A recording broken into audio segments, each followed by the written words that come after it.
Hi everyone, I wanted to show you a veggie mash recipe that I use for my giant African land snails, and I'll show you me giving it a taste test with them and seeing what they think.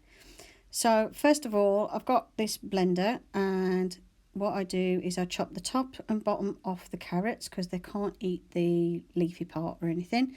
So it's always best to top and tail the carrots. And all the veggies have been washed,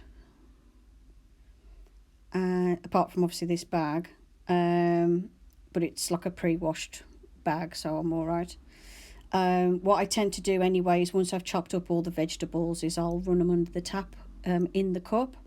What I'm doing here is I'm picking through this mixed salad bag and picking out the stuff that they eat. Unfortunately, this bag had a lot of the one leaf that they won't eat a lot of. I don't know what it is, but they don't like it, so I'm not going to include it in case it's something that they can't eat and they know that. So I'm just doing the mixed leaves. It's all sorts of leaves in here. There's no iceberg lettuce in this. It's just mixed leaves and like some cabbagey stuff. And what I'm doing is sorting through the bag. And this is something that I got in the reduced section, so it's only got a few days left on it. And I find that's a cheaper way to feed the snails as well. Just obviously make sure it's not too past its best. So this is still within date, but because the best before date was like the next day, obviously this was reduced, but it means it's a cheaper way to feed them as well. So I took a selection of that through and put it in the little blender cup, and obviously I've got carrot in there. I've also got some cabbage left over, and they're not mad keen on this one. They will eat it, but they'd take a long time, so I like to put a little bit in with their veggie mush to make sure that they're eating it. It's a cabbage they can eat. And then I've got this like crinkly cabbage, I can't remember what it's called, it just says summer greens on it, and they really like this one, so I made sure I put plenty of that in. And I also added a little bit of banana.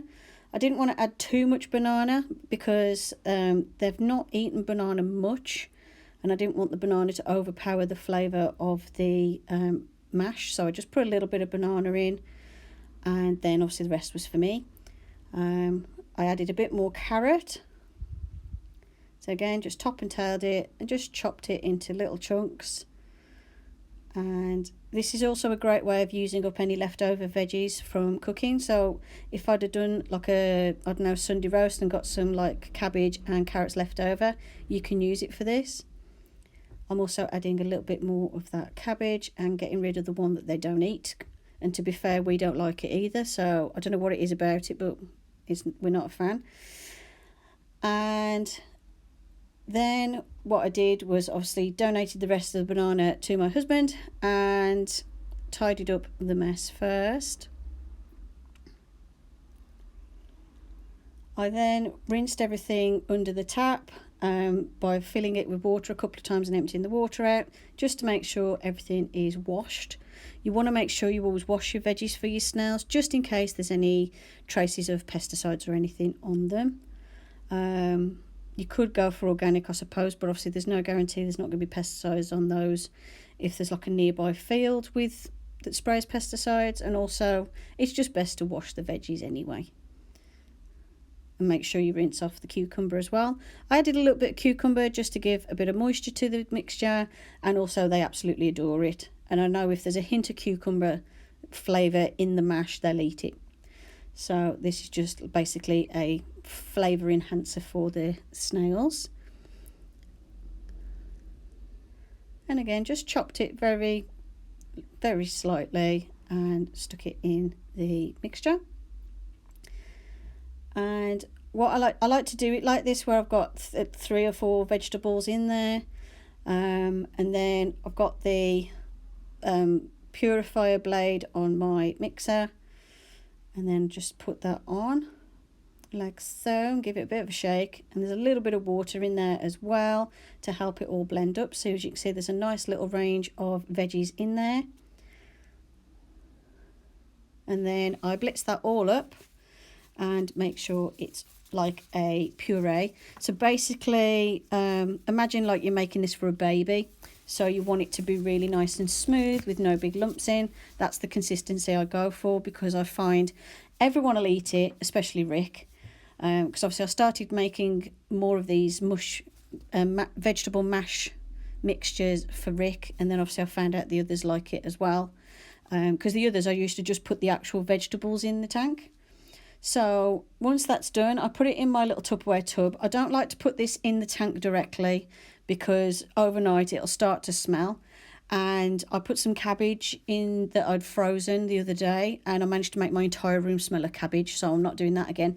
So what I do is I put it in this Tupperware tub, get the snails one or two at a time to come and have a nibble, and I leave them in this tub until they're full, and then when they start wandering off, I put them back in their enclosure, and that way I know they've had a good munch of the veggie mash, so their bellies are full, and then I put them in their enclosure with their usual chopped up cabbage leaves and carrots. And this is just a great way of making sure they eat a wide range of vegetables, especially if you've got snails that are picky. Mine aren't particularly picky. There's only two vegetables that I know of that they won't eat. They won't eat broccoli, they hate it, and they won't eat the leaf that's in the mixed salad leaves. I don't know if it's like a lamb's lettuce or something, I can't remember what it's called, but they don't like it. But yeah, this is a great way of making sure they eat plenty of veggies, and obviously especially Rick, because he's an elderly gentleman, although I have found he has recently started to eat lettuce again. Only just nibbles a little piece. So what I do is I put this mash in his tank and put the lettuce with it. And obviously with Rick, I do put this mash in Rick's tank because this is the only food he'll eat. But to be fair, by the next morning, the small amount that I put in is gone by the morning, because he is a good eater when he has the mash. So I don't worry about that making the enclosure smell. Obviously the fresh vegetables in their sort of solid form do last longer in the tank.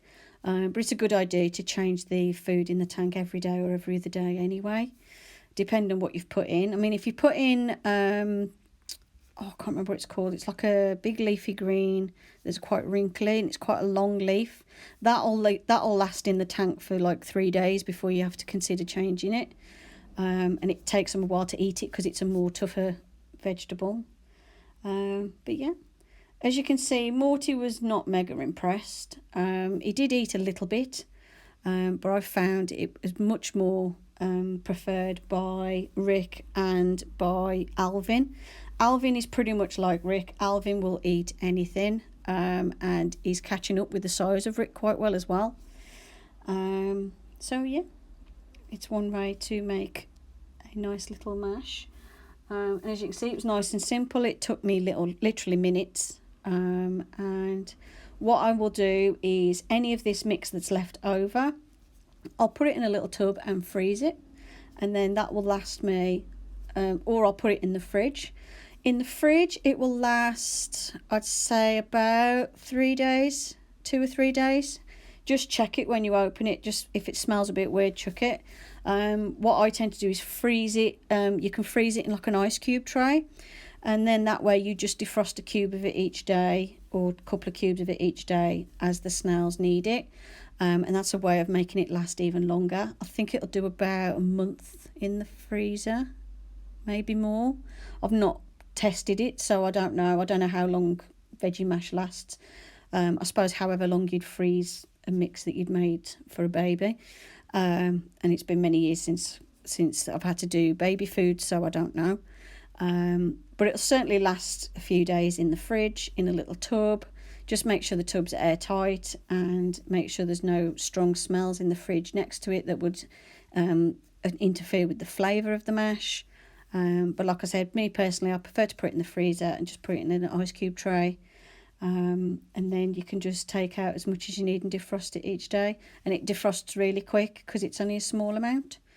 So yeah, you'll see in a second that I take Morty out. He's having a nibble, but he wasn't bothered for that much. And I put Alvin in, and then Alvin started to have a really good munch of it. So yeah, I hope you enjoyed this little video. Thanks for watching, and I'll see you in the next one. Bye for now.